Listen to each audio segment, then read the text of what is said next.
All right, let's kick this off. I have a few housekeeping items first.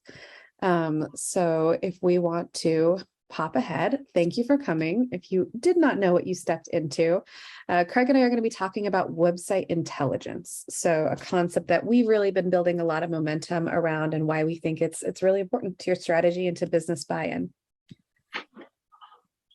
We also just note that there is a Q&A at the bottom of the page. I don't think that is disabled. I know chat might be. We do have a short survey at the end of the webinar. So if you have some thoughts, it's less than a minute. It really helps us to decide future programming. There will be 2 polls during the chat. So we'd love to hear from you in the middle of the thing so we can see how people are thinking about what we're presenting and get your opinions on how it's working internally for you now. And you'll have an on-demand recording and write-up of the webinar that should be going live on our website early next week. I see Q&A box. Thank you. So if everyone can ask questions in the Q&A box, that's where I will be able to get back to you. All right.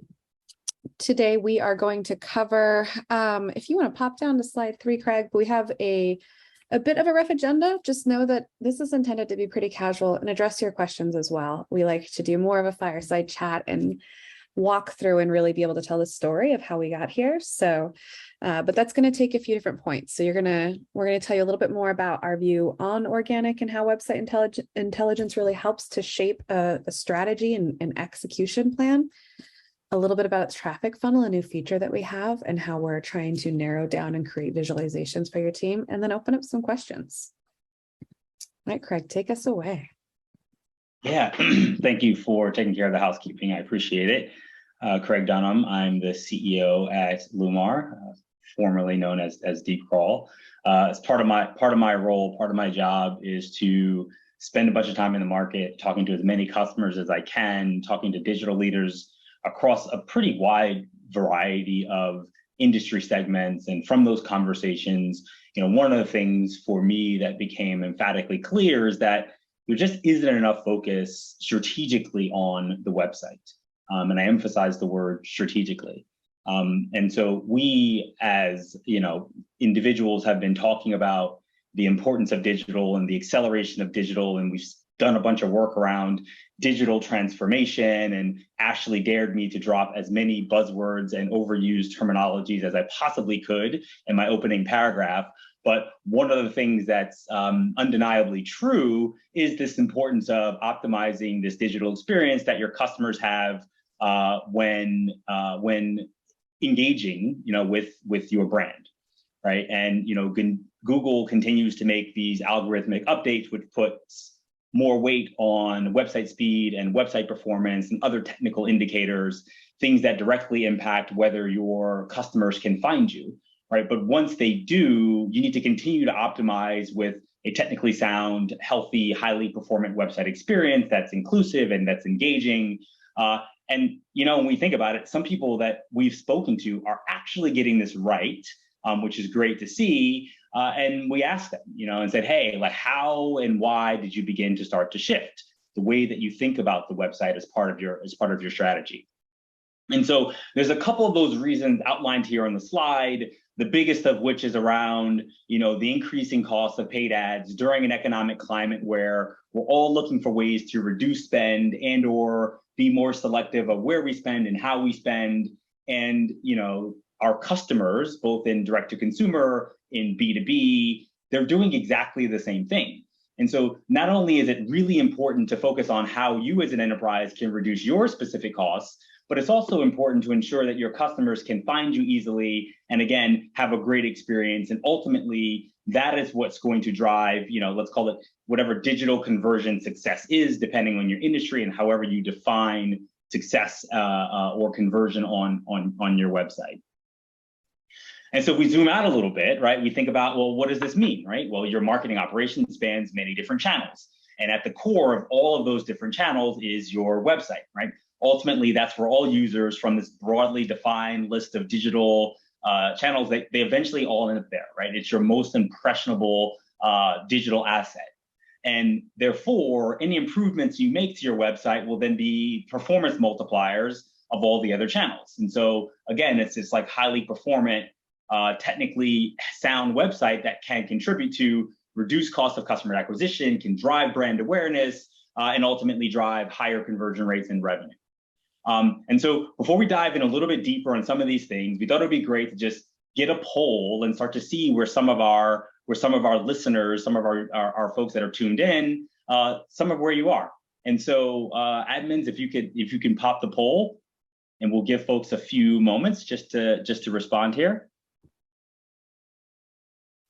I love seeing polls, but I do not appreciate that Zoom won't let me vote. I was going to make the exact same comment. I wanted to vote as well, but maybe they think we're biased as the host. Yeah, well, it's true.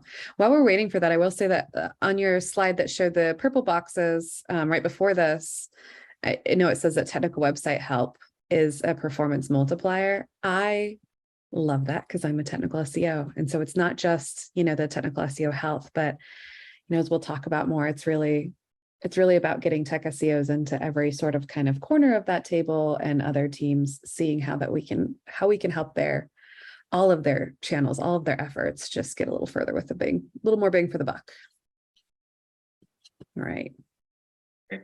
Admins, how are we doing on the results? Can we flash those?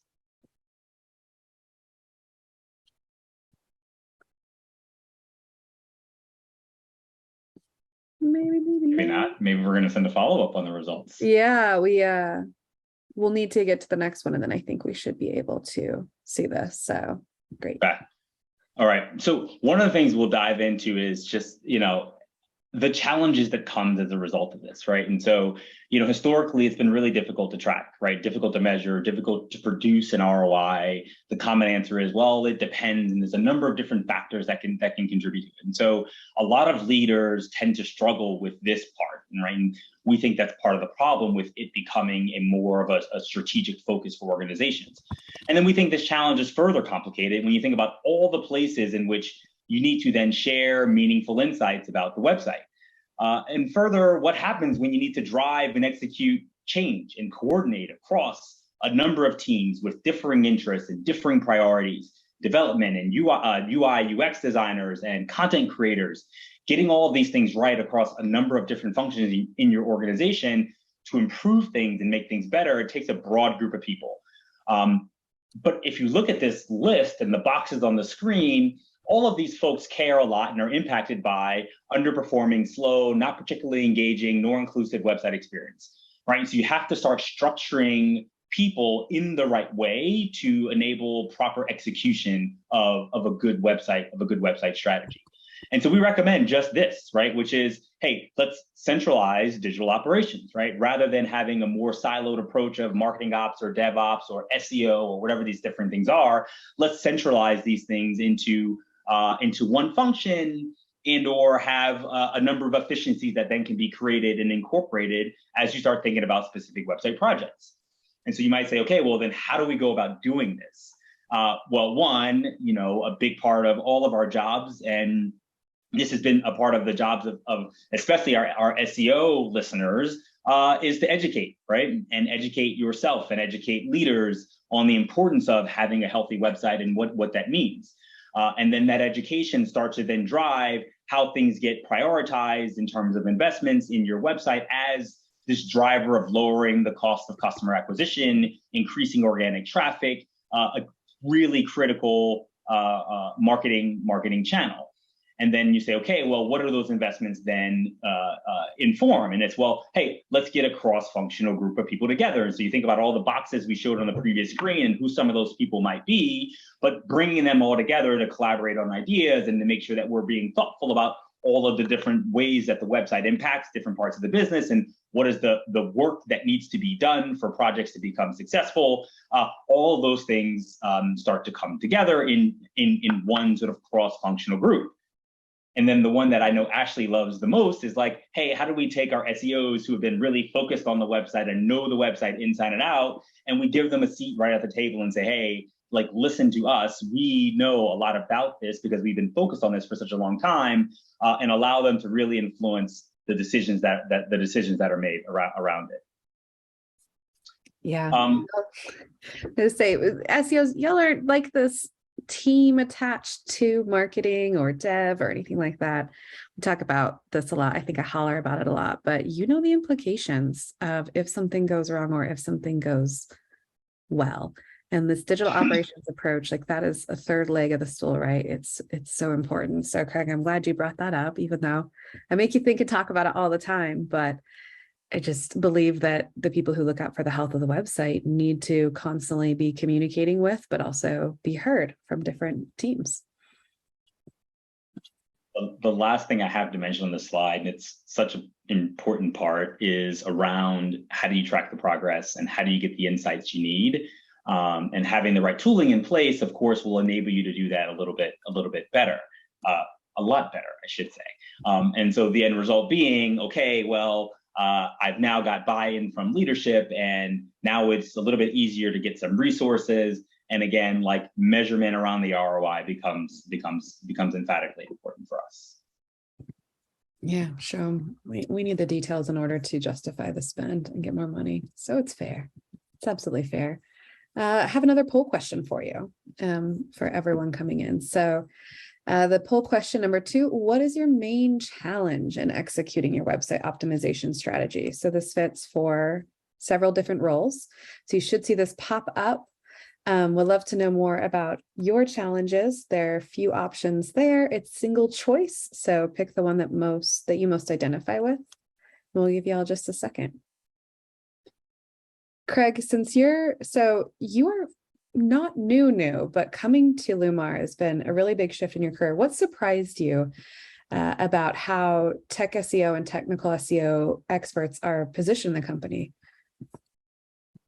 Or should be?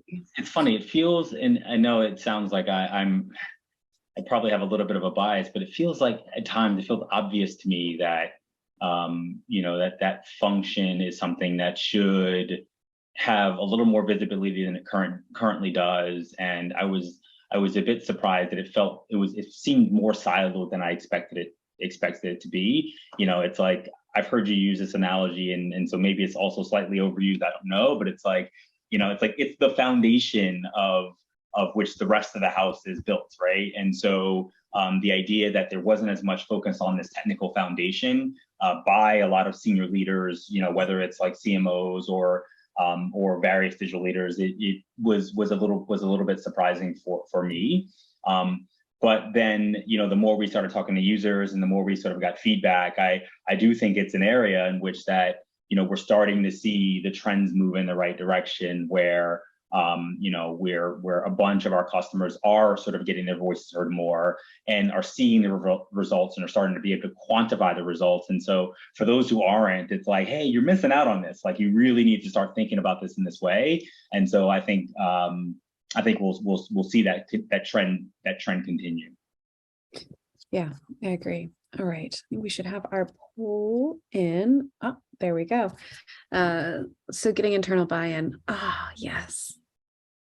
All right, close to what I feel like close to what I've seen, but it's tough because that was single choice. And so I know a lot of those apply. Obviously, we're very interested in many of these as Lumar. So both understanding, language concerns and how to work across teams, but giving you the tools to measure impact. So I'll get into that in just a bit. But what I would like to talk about here, if we can get into just website intelligence in general, is to just note that there are so many different teams that work on this. And when Craig said that so much of our job is education, I believe it is so much internally. And a big part of that is using the same language. So this has been something, I don't know, in my career, I got so excited to dive into the really tech stuff that when I could hang with folks and I knew what everything was, like, that was a badge of pride. And then when it was like, hey, Ash, in order to get stuff done, you need to back that truck up and start speaking in words that other people understand. Otherwise, you'll be drowned out. Like, it's not important if you can't use the words that are important to everyone else. So what we've tried to do as well is to think about how the intersections of SEO and website intelligence and digital ops goes across the different teams and how we can bring together a common language. And this is what we've kept in mind as we've developed new parts of Lumar as a website intelligence platform. So it needs to be this centralized source of truth where we can see what's important for different folks, but that it's really readable and visual, like just visually exciting. I know a lot of dev and tech people aren't always the prettiest, but we've got a hell of a UX person and team here. So I like to show them off, but this is one of the steps in our evolution. And what I hope it does here is to help educate anyone who's coming in not from tech SEO to get excited about the SEO part, but to also help technical SEOs speak upward. So what you're looking at here is, you'll see the dotted line. These are benchmarks. So we're taking some industry standards and being able to show, to be able to show you and to be able to easily snapshot and show upward where you are with your competitors. If nothing else, it's a hell of an incentive. Like, I know when I'm below the industry benchmark, like nothing gets me fired up to do better. And when I'm above, nothing gets me fired up more to send my team boxes of cookies, which is my signature manager move. So either way, it creates a language and like this energy that we can all appreciate. And then this next, I was just going to say, I was sorry to cut you off. I was going to say, it's like, for someone like me who's less technical than Ashley, you know, my background is not in SEO. I haven't been doing this for many, many years. But I can understand, like, really simply and really easily whether I'm above the line or below the line. And it never feels good as a leader to be below the line in any particular category. And so I think the benchmarking becomes really important. You know, as I think, you know, from a position of someone who's less technical, again, it's like, well, I understand that I have a really big website, and I understand that on that website, there are a number of pages that are really important, ones that specifically generate and drive revenue. And I, as a leader, I care a whole lot about that. And if I look at this funnel and I see these massive drop-offs, and I'm left with just a small number of pages that are then available to drive and generate conversion or revenue or readership or however I define success, like, I'm not going to be particularly happy about that. And so for me, like, tracking and measuring and creating OKRs or objectives or results or KPIs around this type of a view becomes really important and really simple and easy. And as Ashley said earlier, sort of sets that's the common language. Like, we can all understand this and we can all track and measure towards this. Yeah, I like the funnel approach in the blue. It's one of those things where it's a push toward common language. And at times I've been reticent to learn the language of other teams. It's really important. And these funnels are something that folks really understand, and other teams are beholden to for their ROIs too. So it's something that we've built in, and I like it. Like, I like it a lot. I like the visualization. Like, if you like what this illustration, we took away the raw numbers, just wanted to give you guys a glimpse. But if you look at availability, this means, you know, if I crawl 100,000 pages and only 80,000 of them return a 200, okay, great. Then now I've got to go into 80,000 for the next one, but how many of those are actually indexable? And then I start going even lower. So this might be like 60,000 are indexable. So now I'm at 60% of my total resources.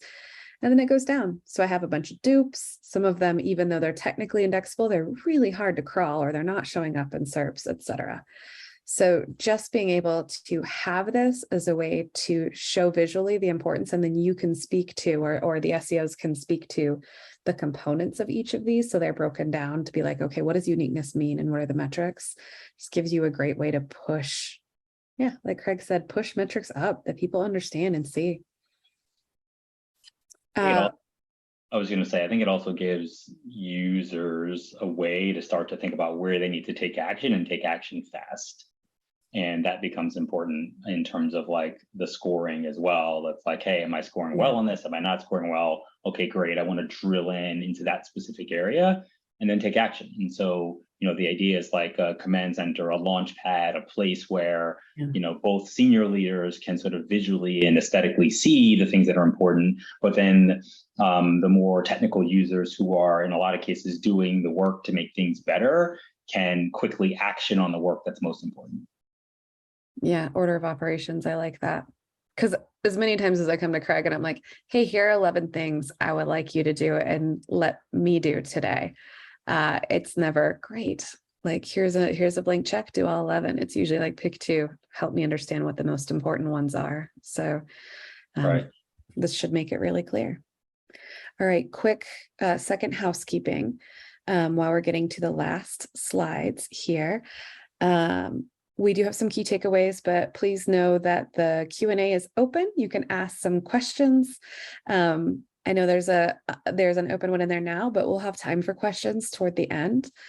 And we do have I believe we do have the poll results from the second poll that we can pull up, or from the first, I'm sorry. So my fault for moving ahead too quickly, but here are the poll results for the first one. So how do you currently measure and report the commercial impact of organic? That's tough. I heard Craig say it depends only once. That's pretty good for an SEO webinar. But the amount of revenue generated, yeah, that's incredibly important, but can be tricky, like understanding how all the metrics pull together, because there's so many, like it's a wild party of Venn diagrams there when you're looking at organic and other measures. Page visits, session link, this is fantastic. I like all of this. I like seeing the competitor performance comparison come up. I know that's smaller, but hopefully we can help make that a bigger part of success as well. Great. All right, so the net results of all this, Craig and I just want to help you find those opportunities for growth that are actually worth your time and energy, because there's a lot you can do out there. It's all a matter of good, better, best. We try to get everyone to best, but there are just a lot of opportunities. So if we can help you nail down, like, this is what's going to drive revenue first and find the opportunities, great. Another one is risk mitigation. So being able to have a seat at that table and use the right language, then you can decide how scary you want it to be, but to essentially show the ramifications of messing this up, like how that might affect the viability of different campaigns, how that may null out lots of money that was spent on things like writing, right content for the site. Ultimately, we just want to make it cheaper for you to get clients, right? So if we can lower like how much it costs to get someone to the website and converting, that's great. And I truly believe that for DigOps, like, it's tech SEO that's at the center of that. So a few key takeaways that I hope you get to take with you is just website health is critical. Yes, we just want everyone in the world to know this. I mean, if you have a business that has anything to do online, website health is critical. And this is where, like, technical SEO really has the intersection. So you need, like, people in the industry, people in your company need to understand that this is not a side avenue to marketing. This is something that is integral to the business, and it's complex. But establishing this common language is what takes the complexity down and makes it less scary. Make it really intimidating to talk to your devs about what they need, to talk about marketing with what they need. Like, marketing, they have really complex systems.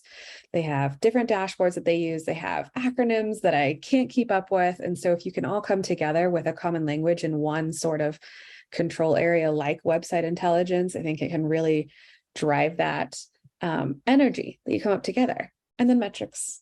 Live and die by metrics. I want to see what you did and what impact it had. Did it have an impact? What did you not get to that you start to see erode over time? And then I love snooping. And so you can run your competitors' data as well. I love doing that. With Lumar, that was one of my favorite things to do when I joined the team over 4 years ago, is just start snooping on all the sites I knew well from the front end. All right, let's take a few questions before we close out. Housekeeping. I love that we've getting some about our actual platform. So how do I access the benchmarking part of the platform? There's 2 questions about benchmarking. I don't know, Craig, if you want to talk about the early access program that we have, or if you want me to bring that up. Yeah. So today, everyone has access to the benchmarking stuff. In your instance of Lumar, I suggest just reach out to your customer success manager. They'll sort of explain the details of the program and what it is, but everybody should have access to that in Analyze. Excuse me, in Analyze today, and so you should all have access. I'll also take the second question, which says, as Lumar has taken over Deepcrawl, what are the upgrades being brought to the table by Lumar that wasn't there with Deepcrawl? So I want to be really, really clear. Lumar is Deepcrawl. Deepcrawl is Lumar. We are the same company. It is the same people. It is the same great engine. It is all the same great stuff that you've had historically with Deepcrawl. But of course, the rebrand for us was in many ways, we have bigger, broader aspirations for increased value that we're going to bring to you and bring to into the market. And so we wanted a name that reflected more broadly that vision.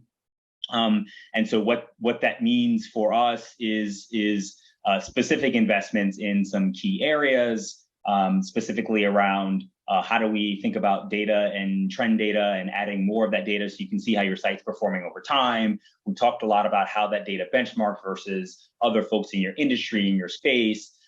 We are investing heavily in recommendations. And so things like, hey, when you find something that is in need of being fixed, how do you fix it? What do you fix it? If you're more or less technical, how do you educate others? And so giving you little call outs that tell you what things mean and what they are and what the potential downstream implications are of fixing those things and what the positive impact is of fixing those things. We're investing a lot in some of those things as well. We also, we spent a lot of time in this one talking about this idea of the funnel. And so that is one of the really big improvements that we've just launched, just to give you a glimpse of where things are dropping off and knowing where to focus and how to focus as well. And then, in the long run, we're starting to add in more capabilities, right? And so the ability for you to understand and know things like, hey, are my page speeds loading at the speed in which they should load? Or the ability to start thinking about, how does my website measure from an accessibility perspective? And is it, single A, double A, triple A? And are we making sure we're getting to all audiences? Or things like, is my website meeting certain security standards that exist out there? And so, we're continuing to just broaden the value that we can bring to market. But the whole idea is around, how the hell do I make sure my website is as optimized as possible for every single customer that comes into the platform? I like that. Okay, I'm going to hop in on one of it too. Is the crawler and text still the same? Yeah, sort of. I'm going to toss in there that we've done a hell of a lot of improvements, and we were a little too quiet about it for a while. Right. So I love some of the other crawlers out there, and some of those, like when they do new launches, like the notes kill me. Like I love them so much. And it made us realize, oh, shoot, we do a lot of work that we aren't super noisy about. But one of the main things we've been working on over the last year and a half really is improving the base technology of the crawler. So it's a hell of a lot faster now. It has a lot more flexibility. We've created so many different fun filters and Boolean terms and all of that, as well as really started to chunk out and modularize the data. So it's not like we always went out and said, okay, get all 250 factors for every single page. And I love that, because I love data. Give me a bucket of data. However, not always necessary. So we've rebuilt it in kind of a more modular way that also allows y'all to create these custom defined metrics that you have. There's some very cool things, but like Craig said, we're all still here. It's us. We didn't get bought out by a company. We just got excited about what the future holds. And so the base crawler is still the same, but improved, but we're building out some really cool new things too. I think all the investment in our main crawler has allowed us to just really add on to that. And it's not in slides here, but I will tell you, we're not growing in a T shape. We're not suddenly going into marketing in all different ways. I know some companies do that, and that's great. We are a tech SEO company, and we're looking into some really cool new ways that help to influence or just show how important we think tech SEO is and where it goes. So those are going to be things like, different ways of measuring performance, ways of looking at security and accessibility, which is really important to us. So we're here, we're us, but we've updated a lot of things to allow us to grow in those ways. We have one more here about how can I use this data to show the VP of Digital what my team does. I think that's a great question. And, we touched on this earlier, but I love sort of that single pane view of here are all the benchmarks, here's the funnel, here's where the specific drop-offs are. The idea is that we should have smaller amounts of drop-offs, and we're going to track those things over time. And I think, that's a really simple, common view that it's really easy for someone to understand. And so, I don't know if it's worth going back to, but it was this view here, I think, is the one that's pretty powerful. And I would show this.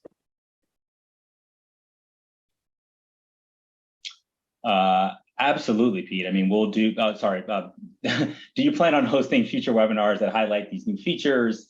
Absolutely, we can do more webinars and/or we can do very specific, with your customer success person, team as well. There's certainly the ability for you to do a sort of a direct session on some of the key new things that are out and how they're important, and make sure you know how to use them in the right way. We hope that the tool is intuitive in such a way. And so, I'm hoping that there's also some incentive for you to just go in there and just start clicking around, and see what happens and run some crawls and then look at the benchmarks. And so we encourage you to do some of those things also.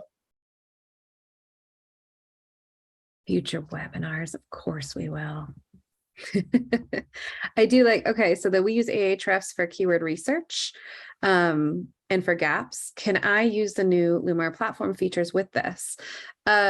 Yes. So we do not integrate automatically. Like you may have seen our Majestic integration, and we can do some stuff with Ahrefs loading links, but we are API driven, API first, always have been. So you don't get limited features through our API, you get it all. So depending on where you want to see that, it can be really easy to port and join. I also like using, I answered this one of the questions, but Looker or GDS, Google's tool, we have an approved connector in there. We're a partner in there. So you can get all of your Lumar reports and just join it with any other sources you love. So we don't have anything in keywords specifically built into the tool because we know partners like Ahrefs do a really good job with this. So our goal is to just make it easy for you to put them together. All right, we might have, let's see. I'll take this other one. I think we're running short on time. What do we know about the industry benchmarks? How do we measure it? We have a ton of data, and we've been collecting and understanding that data and anonymizing that data for some time now. And so today there are 8 or 9 sort of benchmarks around specific industries. And so we'll sort of peg you to one of those specific industries. But as you can imagine, this is version 1 of the benchmarking capability. And so we're going to continue to expand upon that. And so we certainly envision a world where you'll be able to customize and choose which industry you think you fit in, where you'll be able to select from, be able to filter and narrow down that industry set to something that's even more specific to who you are and what you do. And so, expect this to evolve and get better over time. But as technology goes, we want to get our version 1 out there, and we think our version 1 is incredible and powerful and a great place for us to start. And then we'll add on to it as these things go. The specific logic, i.e., the algorithms behind how we calculate stuff, I certainly don't have that detail, nor can get into it here. But maybe as a follow-up, we can see whether we're going to publish some of that stuff. Not 100% sure, to be honest. We if nothing else, our chief technology officer likes wine, and I know where to find him, so I'm sure you can get him to get excited and talk about all the details. It's pretty cool. We do publish a lot of details too, and transparency is really important to us. All right, I'm just going to do some housekeeping to close this out. I think it's time that we let y'all go, though I'm very, very grateful that you all decided to spend a little bit of your time today with us. Much appreciated. We have a few resources available right now. So an ebook on making your site a multiplier. This is really good, and I think a way you can pull some of those quotes to roll up to your VPs and help them understand how you could make their money and their investment go further just with tech SEO. And some strategies for Black Friday coming up. It's all happening quickly. You can join us for the next webinar in, let's see, just a few weeks now, November 9th, and we have some folks coming to talk about aligning content marketing with SEO. And would love to see you there. Look out for invites. And again, if you have any questions or concerns or rants or raves, anyone on the Lumar team is pretty easy to find, and we love to hear from you. All right, Craig, thank you for joining me on this one. I'm glad we could talk through this. Thank you, Ashley. It is always a ton of fun to chat with you, and hope others enjoyed it. Have a good Wednesday, everyone.